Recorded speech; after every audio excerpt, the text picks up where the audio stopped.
Welcome back mga ka-friend. Another video, matik. Another luto. Tayo, ayan. Sinigang na buto-buto mga friend.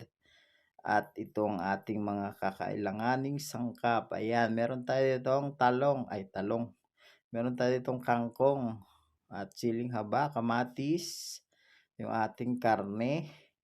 Meron din tayo dyan mga ka-friend na gabi, sibuyas, okra.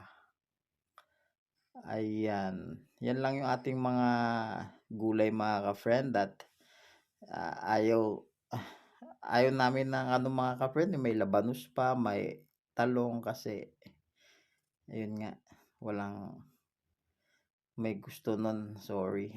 Ayan, nagpakulo na tayo mga ka-friend, ilagay na natin ang ayan, yung ating baboy. Ayan, ganyan yung proseso ko mga ka-friend, nagpapakulo muna ako, medyo ayan, papakulo muna ako ng tubig bago ko nilagay yung aking karne. Minsan, 'pag trip ko naman, sinasabay ko na siya sa pakulo yung karne, ayan. Pero ewan ko bakit, ganito yung ginawa kong proseso ngayon. Pero parehas lang naman yun mga ka-friend, isa rin lang ang kakalabasan niyan, kukulo pa rin siya, ayan. Yan, paglagay natin yan, pakukuluin lang natin, ayan, bilis 'di ba? Bilis lang kumulo. Tatanggal natin ngayon ang dumi yan mga ka-friend. Ay, mga bula-bula na yan. Abang pangalan yan mga ka-friend. Palagay na lang sa comment section. Di ko alam yan. Sa tagal ko nang nagluluto, di ko alam kung anong pangalan ng bula-bula yung dumi na yan. Ayan. Tapos, pwede na nating timplahan mga ka-friend. Ilagay muna natin pala yung ating gabi, sibuyas.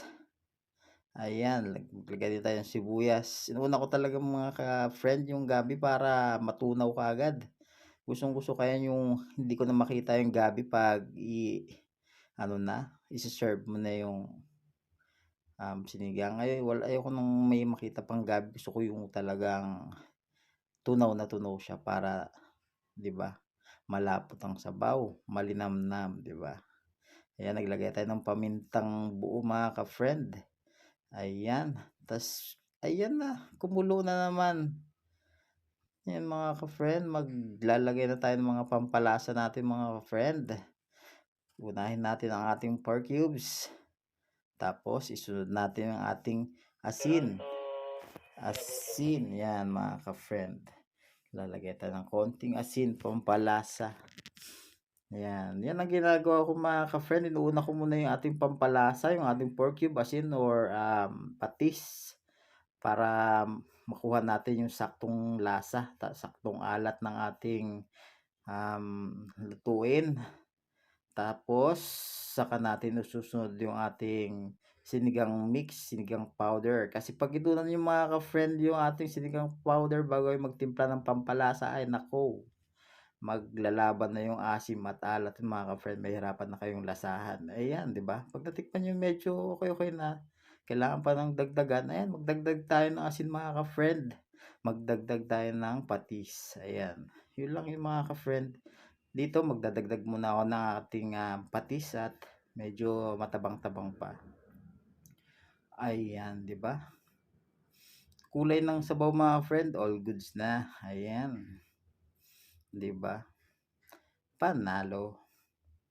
Masarap humigop ng sabaw mga ka-friend. Ayan. Lalo na ngayon nag-uulan-ulan na naman. Ayan mga ka-friend, nilagay ko na naman yung aking sinigang mix powder. Ayan. O, 'di ba? Okay na yun. Okay na yun mga ka-friend. All goods yan. Kaya di mo natimplahan yan dahil natimplahan na natin kaganina. Hindi na kayo mahihirapang mag-adjust ng lasa. Ayan. Pag halo-halo, pakuluan lang natin mga ka-friend. Konting pakulo lang yan. Ayan. Tatakpan natin mga ka-friend. At yan na. Pagbukas natin mga ka-friend, kumukulo na. Ayan na. Maglagay na tayo ngayon ng mga gulay-gulay natin mga ka-friend. Maglagay muna tayo ng, dagdagan natin muna ng sibuyas yan. Ayan, pampalasa. Sibuyas. Maglagay tayo niyan. Tapos, ayan. Maglagay din tayo ng ating kamatis, ayan, 'di ba?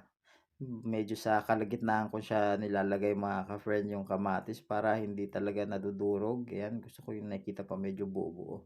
At yung sitaw natin mga ka-friend nilagay ko na rin pati okra para lalong lumapot, ayan. Bale naglagay din tayo ng pangalawang sibuyas natin diyan mga ka-friend para talagang lasang-lasa ang sarap ng sibuyas, ayan. Mga ka-friend, 'di ba malapit na, all goods na 'yan. Konting pakulo na lang 'yan mga ka-friend, ayan. 'Di ba? 'Di ba nakita niyo naman ang sabaw, panalo. Yung mga puti-puti yan mga friend, yan na yung gabi na nadurog natin, ayan. Konting pakulo na lang mga ka-friend at yan, kumulo na. Lagay tayo ng siling haba, ayan. Tapos magpakulo ulit. 'Pag pakulo yung mga ka-friend matik ano pa bang ilalagay natin, ang pangpinaling gulay, ang ating kangkong mga ka-friend, ayan. 'Di ba? Yan na yun. Oh, konting ano na lang, konting kembot na lang mga ka-friend. Puwede ng lantakan yan mga ka-friend. Pakuluan lang natin yun mga ka-friend, ayan. Kailangan ng isang pakulo yan bago natin iahon, ayan, 'di ba? Oh, kumulo na, napakabilis naman ng pangyayari mga ka-friend, nakita niyo yung sabaw?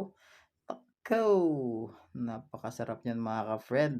At ayan na nga, inilawan na ang finished product natin, 'di ba? Ayan, 'di ba? Napakasarap naman ng itsura ng mga ka-friend. Yung sabaw, naku po, ayan na yung ating finished product. Puwede na tayong